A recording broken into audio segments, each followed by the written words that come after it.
High বন্ধুরা, আমি রিনা। আজকের একটা নতুন ভিডিও নিয়ে চলে এসেছি। সাবুর ফ্রাই মোমো কিভাবে তৈরি করতে হয় সেই ভিডিও নিয়ে চলে এসেছি। এখানে সাবু নিয়ে নিয়েছি 500 গ্রাম মতো। সকালবেলা জল দিয়ে ভিজিয়ে রেখেছিলাম। এখন সন্ধ্যার টাইমে জল ছড়িয়ে এখন সুন্দর করে লবণ দিয়ে মেখে নিলাম। এখানে ভিতরে যে মশলাগুলো ইউজ করেছি এখানে দেওয়া আছে ছোট ছোট করে পাতাকপি, পনির, বাটার দিয়ে একটুখানি লবণ দিয়ে খুব সুন্দর করে মেখে নেওয়া হয়েছে। আর এখন পুরটা ভরিয়ে নিয়ে সুন্দর করে গোল গোল করে দেখো তৈরি করা হয়ে গেল মোমো। একটা পাত্রের মধ্যে কিছুটা পরিমাণ গরম জল বসিয়ে দিয়েছি আর এদিকে একটা ফুটা থালা নিয়ে নিয়েছি। তার উপরে কিছুটা পরিমাণ ঘি মেখে নিলাম। ঘিটা মাখা কমপ্লিট করে ফুটা থালার মধ্যে সবগুলো মোমো বসিয়ে নিতে হবে।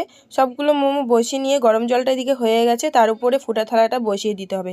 একটা থালা দিয়ে ঢাকনা দিয়ে সিদ্ধ করে নিতে হবে। সিদ্ধ করা কমপ্লিট করে একটুখানি ঘি দিয়ে ফ্রাই করে নিতে হবে যাতে করে কাঁচা গন্ধটা থাকে না। তোমরা কিন্তু সিদ্ধটাও খেতে পারো। আর এগুলো কিন্তু খেতে ভীষণ টেস্টি হয়েছে। আর এগুলো বুনু তৈরি করেছে। তোমরা একাদশীর দিন অবশ্যই ট্রাই করতে পারো। ভিডিওটা কেমন লাগলো অবশ্যই